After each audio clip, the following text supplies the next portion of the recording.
welcome to the People's Collage presented by Straight to the Point Media. Today we have a very special guest with us. Can you introduce yourself to the people for me? My name is Brian Bailey Jr., the one and only. Shout out to my pops. Um, he created me along with my mom. They got together, they made something special happen. I'm just here to bless the community, provide a little bit of hope and a little bit of promise, and prepare the next generation of leaders and outstanding human beings in the world. Wonderful. Now, Brian, for those that do not know, if you had to describe who you are and what you do, what would you tell them? Uh, I'm an honest individual. I'm a change maker. I'm an inspiration. I'm a leader. I'm a just a creative, like a free spirit. I'm one of those people that are comfortable being themselves no matter where he's at. Um, and I can take that in any room. I think it's a very, very important thing to have. I shine a light. I receive light. Um, I am light. I'm a reflection of what you are. So people see themselves in me. I see myself in other people, and we just believe in each other. That's what I bring. That's who I am. That's what I live for. Now, Brian, I've seen some of your work. You're an amazing artist. Um, and it's clear from the work that I've seen that this isn't something that you just kind of like doing off a whim. And it pertains to like painting and creating. Talk to us about how you got into it. What inspired you to get into art? Was it something you were exposed to early on, or did somebody kind of like captivate you at a young age? How did you kind of get into creating art? I was always very creative. Younger working at Six Flags, I was empowered to create scenery. I was empowered to bring brands to life. Um, just make things look nice so the guests enjoyed it. So that taught me about like color and sort of kind of color theory, not like on the technical school level, but I learned how to put things together to make them easier on the eyes and help people receive it better when it comes to making stuff look good. And then after that, I went into party promoting and sort of kind of fashion where I built my fashion sense of pushing the norm and dressing like how I wanted to dress when it came to like wearing crazy colors and different materials and different patterns and just putting it together. And as I got older and became an entrepreneur, I got to focus a little more on my creative side. And I started painting. I picked up a paintbrush one day, very unconventional, and fell in love with the art of creating art and what it does for the spirit and the body. And I just dove into it, and it's just been a blessing. It's been probably the freest I've been or I've ever felt as an adult. Like it helps me release, it helps other people release, it makes other people feel good, and it's been able to just fuel my heart over the past 3 years, going into my fourth year. So, is there like a particular artist like whose style you kind of really admire, or somebody you looked up to, or is this something that you kind of do like just all like you pouring from the inside? Like, is this just Brian's expression, where you're not really inspired by anybody? You just feel like you need to create. I feel like I need to create, but there are artists that I used to look at before I even started painting. I used to study Basquiat because I'm like a man that likes to study great people, right? Or the people that others consider great, like legendary, just to kind of understand their thought process. So it wasn't more so like the art style; it was more so like his thought process and how much of a free thinker he was.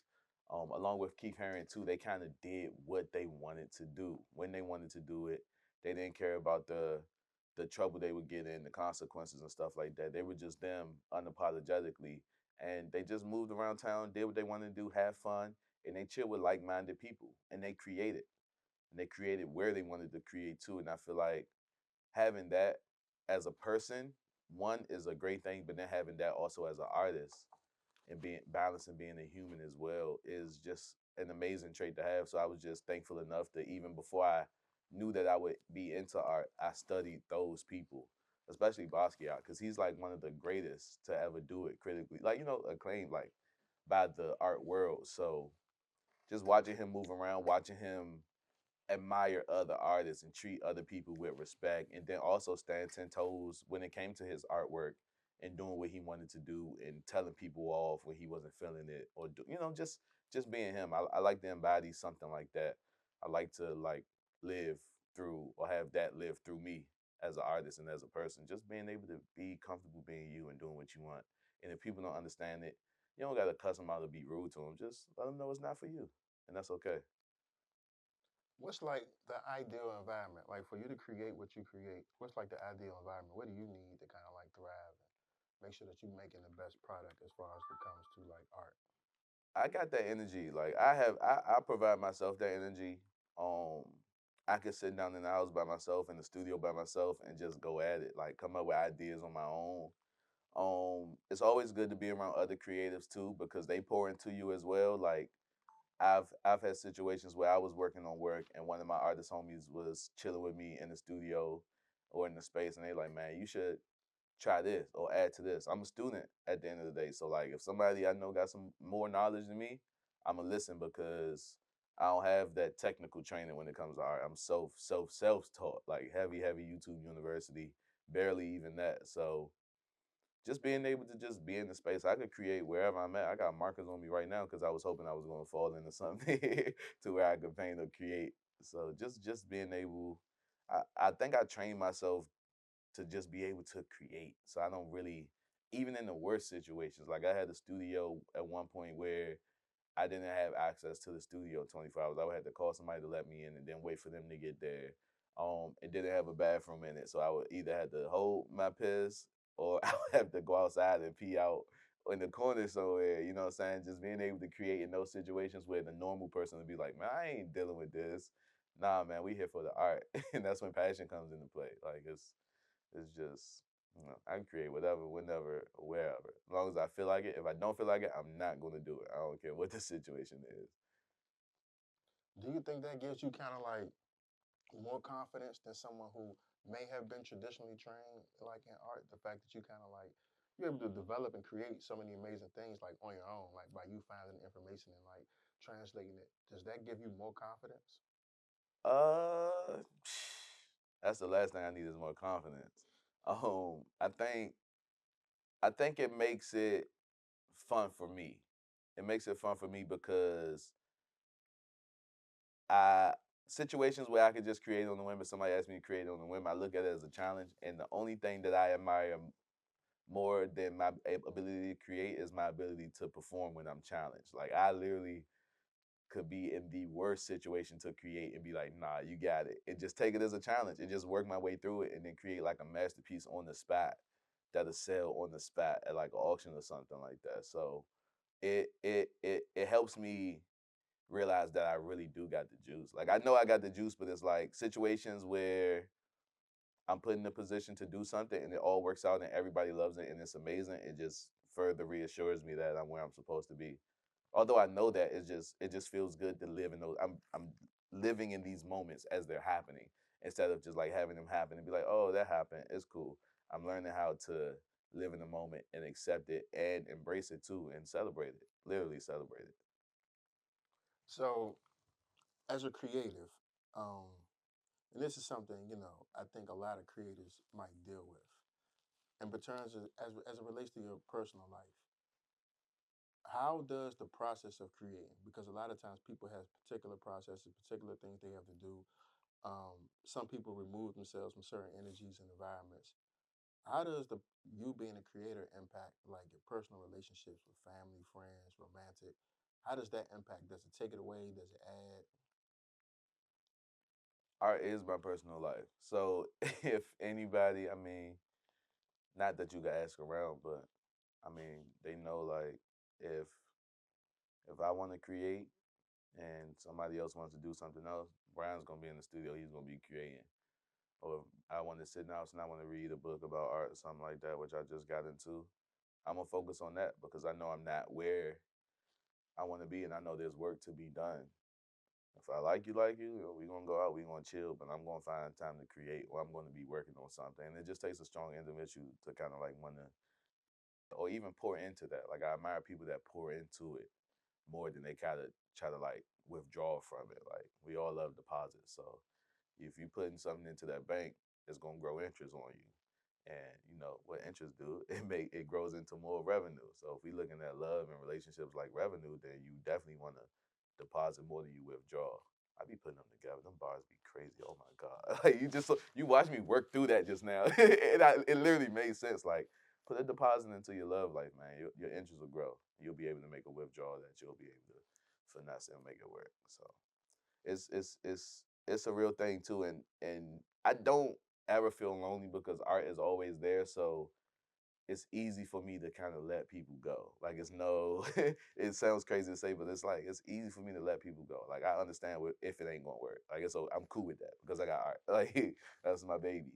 You know what I'm saying? And I feel like I'll find somebody that'll be able to like once I get to a certain point, I'll have somebody there with me at that point where I could take a pause from art and invest in them or like pour into them and make sure we just feel the good together. Like it's just something I'm not ready to rush or looking for. Like if it happens, it happens. It may be happening right now. You never know, type shit. Like I be outside, so people be around, and you know, I don't want this to come out and people be like, well, I was dealing with him at this time, and we was this, that, and the third. It might be. You know, I'm around, so if you're watching it, I might be talking about you. You know? When you see this, I might be talking about you. I might not, but that's just for you to understand. And if you left me, just know I'm not talking about you at all. Yeah, that was definitely a few bars that For you dropped sure. right there. A few. Heavy. Earlier you mentioned something about entrepreneurship. So traditionally, like those are like two different worlds. Like a lot of times, business people don't really have like appetite for art, and sometimes like people in the art world and creatives don't really kind of understand the business world. Yeah. Have you kind of like ran into any issues, with that? And if so, like, how do you kind of like work on creating that balance? Uh, I'm halfway a one man band. Like I handle all of my stuff. So I handle all of my phone calls. I handle all of my meetings. I handle my schedule. I handle all my invoicing. I handle all my follow ups. I handle all my chase downs for my money. So there's no like middleman handling anything for me. But I've just been blessed to work somewhere like Six Flags where I was 16 years old running $1 million sections of the park, like learning how to follow up and do project management unofficially and order items and worry about cost of sales and terms like EBITDA, earnings before interest and stuff like that. And just learning that stuff at a young level, I realized how important handling the business was. I do struggle with it sometimes now because sometimes you don't feel like doing some of that stuff, or sometimes you're literally just tired. Like you're literally just too tired to get it done. And sometimes you want to have some downtime to play a game on your phone. Like sometimes I just want to lay in the bed when I know I need to send the invoice out. I just want to lay in the bed until I go to sleep and not work on anything. So sometimes it can be a struggle. I'm very bad at responding to like text sometimes where somebody's looking for some information from me and I'm just like if I'm not 100% bought in, I'll just kind of let it fall by the wayside. And I'm working through that because you got to either cut it off or get it done. There's no middle ground. You get it done or you let it go. So I'm just working through those issues, but the business is very important. It's like how do you become successful without business? How do you let your business grow and not know anything about it? So I always want to be a person that knows. I want to teach myself first, or I want to learn it first before I hand it over to somebody else. That way, I know what expectations I can set, and I can know when somebody's being dishonest with me. Yo, I did this already. You can't tell me that this is going to take you three weeks to complete, and I did it myself in 3 days on the like a regular schedule, like 3 hours a day. Got it done in 3 days. Like, don't tell me it's going to take you 3 weeks. I don't want to hear it. I'll do it myself. You don't got to worry about getting paid. So teach yourself, then let somebody else do it so you know what the standard is. So has it been? Because it sounds like it's been kind of times like, well, let me not assume. Have there been times where people have kind of like you felt like they've been trying to take advantage of you because you were coming from the art world, or because they just didn't think that you had like a certain business acumen? Yeah, you could get taken advantage of, but you gotta like. I don't see anybody trying to take advantage of me as like a malicious thing because everybody has their goals, right? So if somebody's having an event and they say, "Oh, we could tap into Brian because he's super tied into the community and they're going to bring a lot of people out," that's up to me to do that event, right? That's up to me to see that, oh, this person wants to capitalize on what I got going on. Let me find a way to capitalize off of what they got going on to make it make sense for me. So where I could do an event for a shorter change or amount of money, I know that if I show up at this event and I show up, and I put it on and I'm engaging with the people and I'm talking to everybody, I'm making myself unforgettable and I'm making myself recognizable, and I'm doing all the right things in that space and I'm connecting with the right people. I know that 3 months, 4 months, 6 months, a year down the line, my phone going to ring and say, "Yo, we remember you from you doing this event with this organization. We want to work with you directly." And it's happened recently. You know what I'm saying? Like, it's no I don't no malicious intent. It's only malicious intent with somebody taking advantage of like the bread. Like if it's a certain budget and you trying to give me a penny, nah, bro, I want my whole dollar. I want my whole dollar. Don't let me find out either, because I never work with you ever again. Or I'm smacking your pocket. I'm literally gonna smack your pocket. Don't ever shortchange me no bread, because I want to know. But that happens. Like it's a part of the game too. Like everybody trying to be the superstar. Everybody want to be the top dog to say that they got something done, and it's hard for them to realize that that ain't them. So it's okay. It's not my job to tell them. I'm just gonna show up. I'm gonna be me unapologetically, and I'm gonna take what comes from that. And if I don't get anything from it, I'll just walk on by. It's a part of the game, literally. So you mentioned the community. You've been very involved in the community. You are very involved in the community. Um, I saw a video where you spoke at the DC Commission on Arts and Humanities, Mm-hmm. and you were advocating on behalf of like the art community in the area, in the DMV area. Why is it so important for you to kind of like be that advocate, to be that voice? Because that's like the political side, and art and politics and history, they have mixed. Yeah. But, in today's era, not too many people kind of cross that track, or they don't really overlap. So why is it so important for you to kind of be that advocate and that voice? I think it's in my nature, right? As much as people see it as if I'm speaking up for everybody, I'm speaking up for me. Like I'm and it just so happened that what I believe is what everybody else believe, but like, bro, I'm in it. Like I'm really an artist too. So I'm not just gonna sit down and complain about it. Like I gotta either say something or do something about it. Like I can't stand how sometimes as a culture of artists we just sit and we go and we kick the bobo. In times when we supposed to be relaxing with our friends, we want to complain about what's not happening.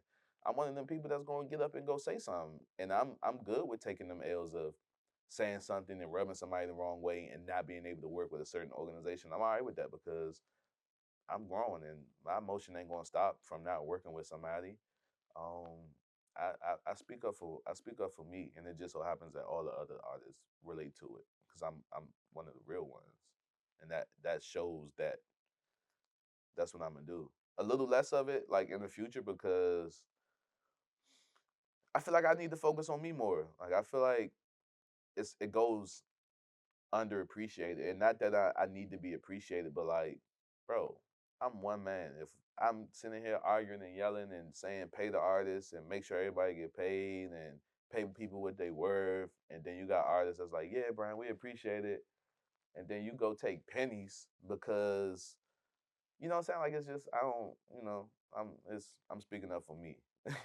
And if you feel it and you connect with it, come out, holler at me. Like let's make it happen. But when you see me talking and when y'all see me advocating, it's cause I'm in it too. Like, you know what I'm saying? Like it's not that I don't care about y'all, but it's like, look, somebody gotta say it. Ain't nobody else saying it. And I know I could articulate it and I could mean it and I could still be myself and not contradict nothing I got going on by speaking on how I feel. I'm just, chosen. You hit on a lot of points right there. Do you think the artist community in the DMV area is like disconnected from each other? I don't feel like it's disconnected. I feel like certain people work with certain people and certain groups stay around with certain groups. It's a wide range of different styles of artists. It's a wide range of different races and different genders and different people that operate in their own circle. I'm just blessed to be able to connect with everybody. It's not weird because I grew up in an environment where I was talking to different types of people and working with different type of people on different levels. And it's just normal for me now to just walk around and be nice to people and just connect with people and have conversations about life with people that I don't even know. Um, Disconnected is just a strong word. I feel like I feel like if they don't know about you, it's your job to make sure they do.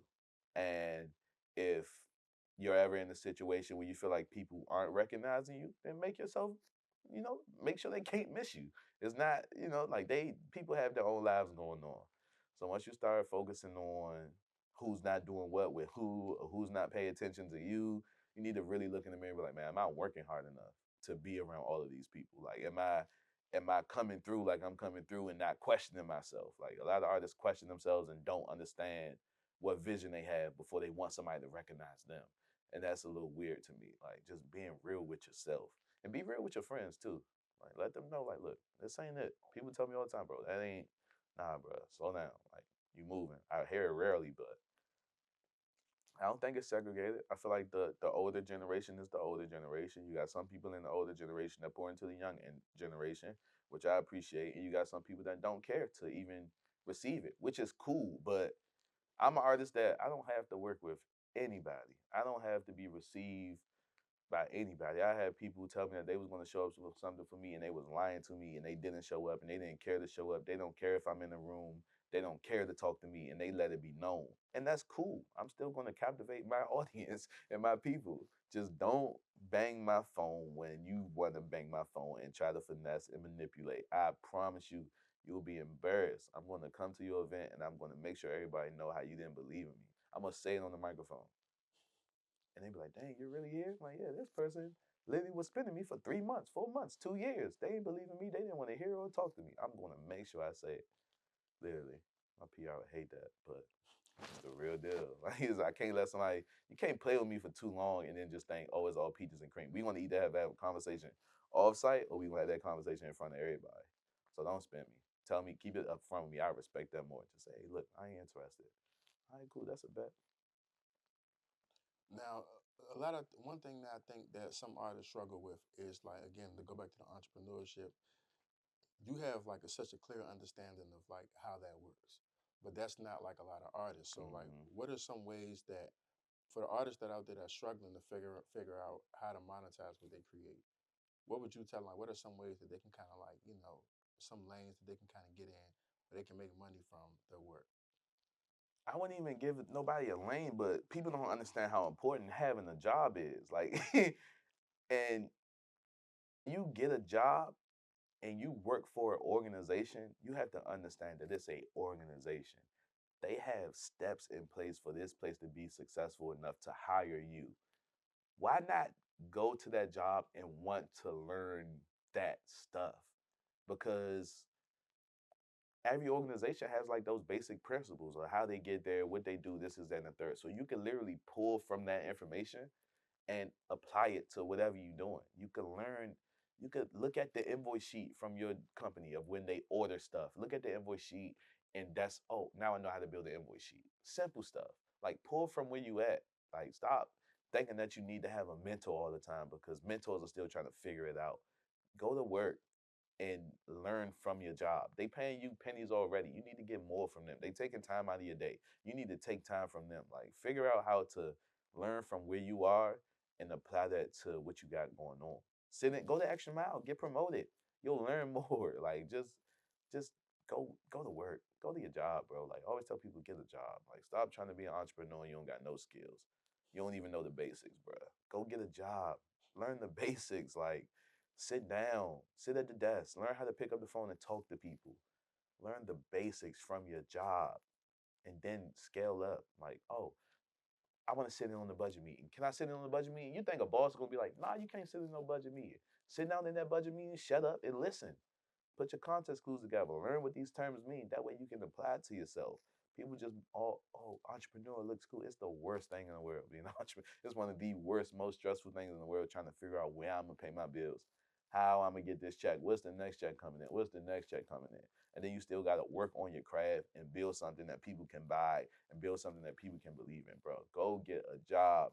Save your money. Work as many days as you can. Learn as much as you can. And once you're ready to be an entrepreneur and you got something that's foolproof, then you do that. I wish I had a job today. I go work 9 to 5 or 5 to 9 or go work overnight somewhere just so I could learn a little bit more and get a little bit more money in my pocket. Man, go get a job, dog. Stop looking for mentors and stop trying to be in the game and you ain't ready. Because if you Yeah. can manage corporate world, you can manage your real life, for sure. Brian, is legacy is your legacy something that you think about often, or do you kind of just like move in the moment? I move in the moment, but I'm starting to realize how powerful I am, and it's real scary. Like it's real scary being in this space of like being an influence and having like being the person that's like building a legacy. I'm realizing it a little bit more, so I'm taking heed to the things that I do and the people that I'm around and the energy that I surround myself with, and just not spreading myself too thin where I have an empty cup. Like I like to stay full. I like to stay focused, and I don't like being around a bunch of nonsense. So my legacy is very important. I feel like it's something that I never really paid attention to, being popular pretty much my whole life from my teenage years to now. I feel like it's important to protect it, like to add to it, to pay attention, and to just keep it clean, man. Just keep a good, clean name and understand and realize that everybody doesn't think like me, and have understanding with that. And be okay. Like, look, it's cool. Like, all right, your thought process ain't like mine. Let's find a way to make it work. And if it don't work, just go the separate way. It's very important to pay attention to that, though. I feel like it's a real thing. I do move in the moment, but the legacy is important. For people who see your work for the first time, and I don't know if this is something you think about, but for people who see your work for the first time, what is something that you want them to take away from it? I let people receive it how they receive it. Um, I think they know that it's honest and it's real and it's me. Like from talking to me to seeing the work. I think people are surprised too. Like I feel like people don't it's like, damn, you did all this? I'm like, yeah, this all me. Like, you know what I'm saying? They didn't really know what to expect. So I like it to keep it that way. Like I don't really show my work outside of like doing the show or something like that. So it's not like a lot of people around while I'm creating, unless it's like my close family or like my close circle. Um, I just want people to feel something. I always, especially with my abstract work, man, they could take whatever they want from that. You don't get the story behind my abstract work until you buy it, and I'll let you know how I was feeling. But I want them to take what they want. I'm putting a collection together called Little Sliders. Little Sliders is a little more intentional with the creativity and the mission and the message behind it. So just diving into forcing people to talk about something or forcing people to feel something that they may be ignoring. That's something I'm working on now. But I want people to feel or take whatever they can from the artwork. It's on them. I created for me, and I'm creating for the community. So if you're not feeling it, cool. That's a better one for you. But if you are feeling it, come on, let's make it happen. Let's change the world. Now, as we close out, kind of touched on it, but when you're creating this the work that you create, do you often think about what message you're like? You just said mentioned something little sliders. Do you often think about like what message you want to convey with your work? Do you create from like a mood, or do you create intentionally with I want this to be a representation of blank? I try to create from real life, and I'm gonna take out child. Like I create from real life. Like it's situations that's going on in the world that nobody's talking about. They're just always like pointing the finger, and sometimes you could literally force two parties to talk and solve an issue. So with Little Sliders, I'm just creating a body of work where I'm gonna cause two parties to talk. One party wants to talk but it's not being listened to. The other party is like, nah, this is wrong. Y'all are wrong. But not realizing that they're the cause of the issue. So creating this body of work is just going to force both parties to talk to each other. That way we can solve an issue, which is like the youth violence and the lack of guidance that the youth have nowadays and stuff like that. So just bringing two parties together to communicate with each other. I'm trying to keep it real, just so I'm not leaking too much, but like just making that communication make sense and then expounding on it and building that generational programming. That way, the kids that go through my programming or that learn from me can teach the next generation of kids. And then we have what we're building the next generation of leaders that can have sustainable income through their creative process or art, or they're learning how to go get a job and be okay with getting a job and still being able to pour back into their community and communicate their feelings effectively and stuff like that. So being that change agent. All right. Now, our last question is not a question. Mm-hmm. I'm going to ask you to fill in the blanks. For sure. Art is Everything.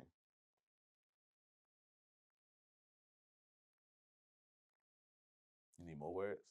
Oh, that's perfect. art is everything. That's perfect. Yeah. All right. So before we get out of here, Brian, anything you want to leave the people? Anything you want to share with them? Anything you got coming up? Be comfortable being you. It all starts within, right? And that's how you project out the happiness, the kindness. If you're not happy inside, we'll know it. Like you'll show it, it'll come out, and it'll affect how people feel about you. So always start with yourself. Wake up in the morning, pour into yourself. Pour that cup of Joe, pour into yourself. Like once you walk out that door, just realize it's a stage and you're on that stage and people are going to be judging your performance. And just learn how to deal with it. Focus on you. Focus on you, get yourself together first, and then everything else will happen. All the blessings will come if you treat people right and you do what your calling is and you focus on that. And realize when you don't have it. A lot of people don't realize when you don't have it. Like it's focus on making sure you're good in your space. Find out what your space is and focus on being good in it and be okay with that. When it's time to grow, you'll grow. But if not, it's all right. Like be good, be great at what you can do. Find out what you can do and just be the best that you can be. And people will receive it.